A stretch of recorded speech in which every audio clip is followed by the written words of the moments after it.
de ce discours, je ne me lasserai jamais de le répéter parce que je l'ai soutenu, on l'a soutenu.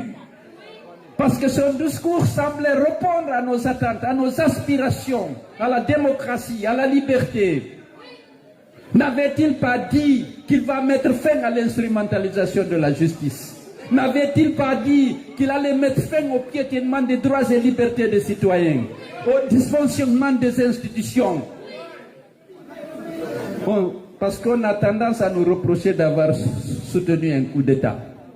Mais le discours qui a été décliné à l'occasion de la prise du pouvoir, dans la charte de la transition, c'était nos attentes et nos aspirations. Ce serait malhonnête de ne pas le reconnaître parce que nous ne sommes pas faits pour être dans l'opposition. Nous voulions faire la politique de manière plus civilisée, par le débat, par la confrontation de nos idées avec celles de nos adversaires.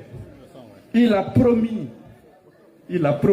comme nous sommes honnêtes à l'UFDG, on pense que tout le monde est honnête. Malheureusement, ce n'est pas le cas. Alors, il faut le répéter parce que c'est important. Non, on se répète. Lorsqu'il dit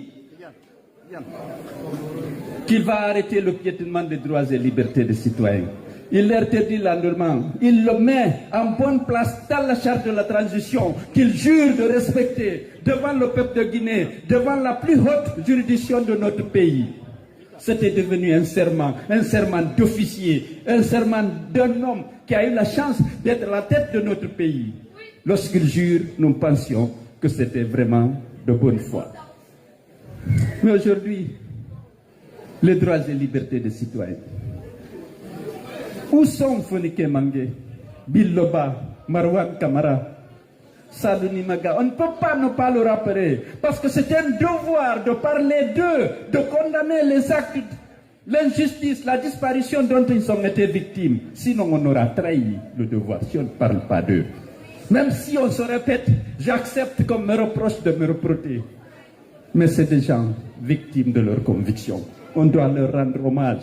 Nul ne sait aujourd'hui s'ils sont vivants ou pas, mais ils doivent savoir que derrière eux, il y a des hommes de foi, de bonne foi, qui ne les oublient pas. Où est aujourd'hui Aliouba? Le pauvre Aliouba, où est-il?